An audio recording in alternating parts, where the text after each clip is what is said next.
Oke, tadi kita udah kenalan ya sama efek bentuk kedua, di mana di use efeknya ini kita nerima array dependencies tapi masih kosong gitu ya. Ternyata dia itu jalan ketika ada render pertama kali aja gitu ya.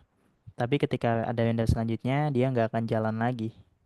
Oke, nah sekarang kita mau masuk ke use case, ke bentuk efek yang ketiga, yaitu si efeknya ini akan jalan ketika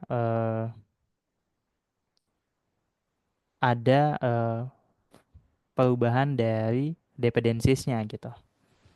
Nah, di sini efek bentuk ketiga ini nanti di use efeknya kita akan kasih array dependencies-nya ya berupa mungkin variabel dari state atau dari props. Oke. Sini aku akan coba untuk buka lagi.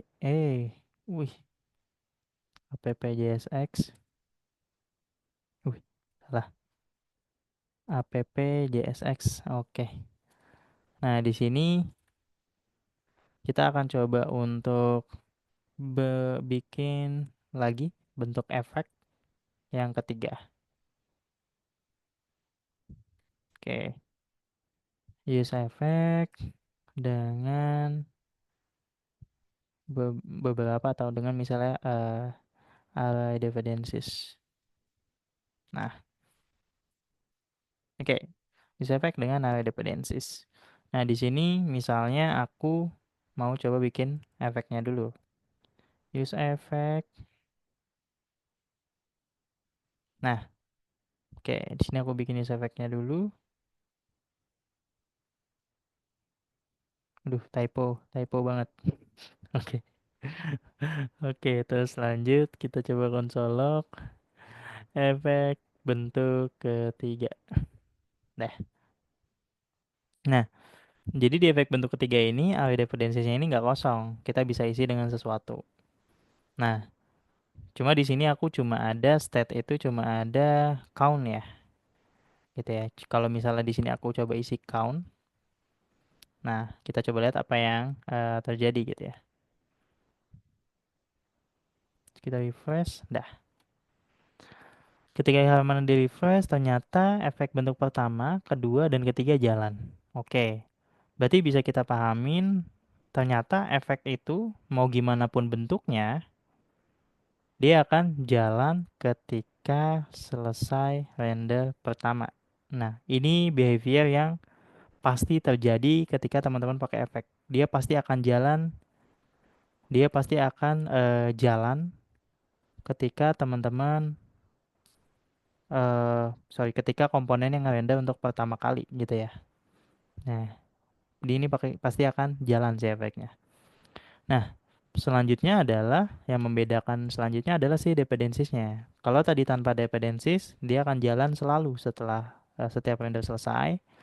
Kalau yang array kosong ini dia akan jalan sekali doang, pertama render doang, terus setelahnya itu nggak jalan lagi. Nah, yang ketiga ini, ketika misalnya kita pencet tombolnya, gitu ya. Nah, ternyata dia itu sekilas mirip kayak yang bentuk pertama. Jadi dia akan jalan lagi. Cuma eh, bentuk ketiga ini hanya akan jalan ketika pertama kali render dan ketika nilai dari dependensesnya berubah. Nah, kurang lebih kayak gini. Nah, cuma karena di sini aku cuma punya state count, jadinya kelihatan dia sama aja sama bentuk pertama. Nah, misal kalau kita mau lihat perbedaannya gitu ya. Di sini aku akan coba bikin state baru. eh Misalnya bukan count, misalnya show misalnya show counter deh. Show counter. Aku bikin use state, defaultnya misalnya false. Defaultnya misalnya tuh gitu ya. Nah, lalu di sini let's say aku akan coba bikin sedikit kondisi gitu ya di JSX-nya. Kalau seandainya show counternya itu true, maka tombol counter ini nampil gitu ya. Terus di sini aku coba bikin satu tombol lagi, button, show counter. Lalu di logic buttonnya aku mau bikin on click. Kalau seandainya tombolnya diklik, maka dia akan ganti set set show counternya itu jadi misalnya toggle ya. Kebalikannya gitu ya. Show counter. Nah, di sini aku ganti jadi toggle counter. Nah, sekarang kita lihat lagi.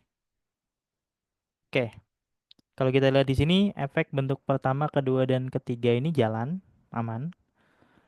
Terus kalau seandainya aku pencet tombol counter, efek pertama dan ketiga jalan gitu ya.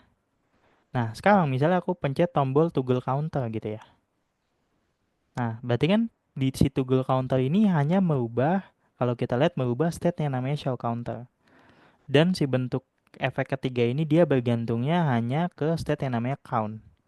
Pertanyaannya sekarang, apakah kalau seandainya aku pencet toggle counter ini, apakah efek bentuk ketiganya akan jalan lagi atau enggak gitu ya? Kita coba pencet. Nah, ternyata ketika kita mengganti state selain count gitu ya, kita mengganti state selain count, maka si use effect bentuk ketiga ini nggak akan peduli gitu ya.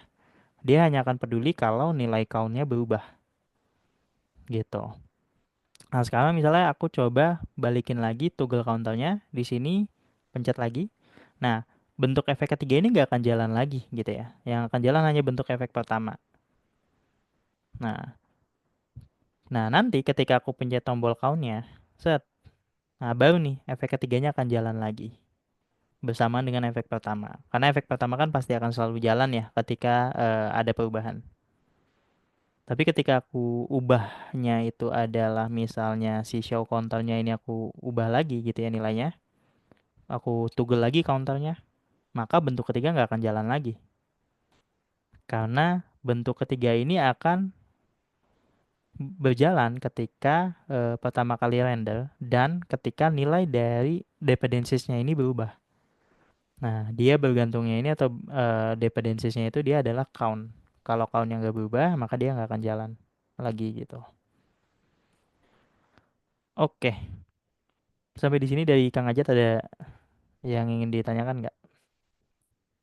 Oke, mau konfirmasi aja berarti ini cukup menarik ya dengan Hmm, tiga varian ini sepertinya kita udah cukup fleksibel gitu kan untuk menghandle beberapa kemungkinan ya. Kayak tadi, kita pengen ngejalanin suatu fungsi yang setiap render dipanggil ya pakai efek bentuk pertama. Kalau hmm, pengen ngejalanin fungsi yang jalannya cuma sekali aja di awal pakai efek bentuk kedua.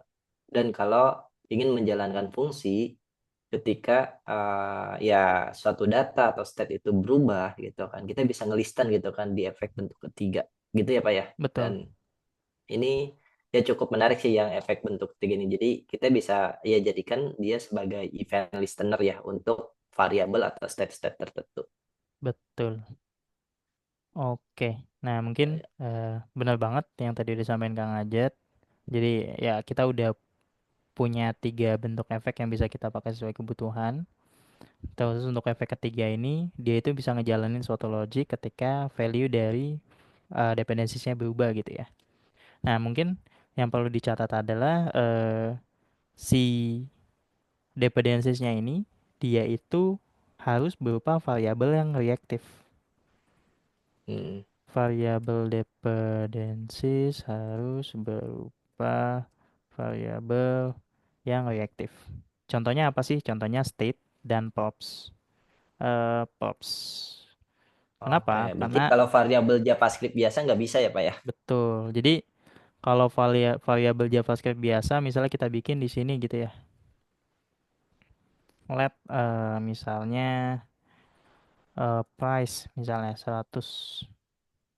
Nah, si variabel JavaScript biasa ini dia kan ketika kita ubah gitu ya, atau ketika variabel ini berubah nilainya, React itu kan nggak akan tahu gitu ya. Berbeda dengan si state ini atau dengan props. Jadi Hmm. kalau teman-teman mau taruh variabel di dependencies, pastiin dia itu variabel yang sifatnya reaktif gitu ya. Seperti Hmm. state ataupun props. Oke. Oke. Oke, seperti itu.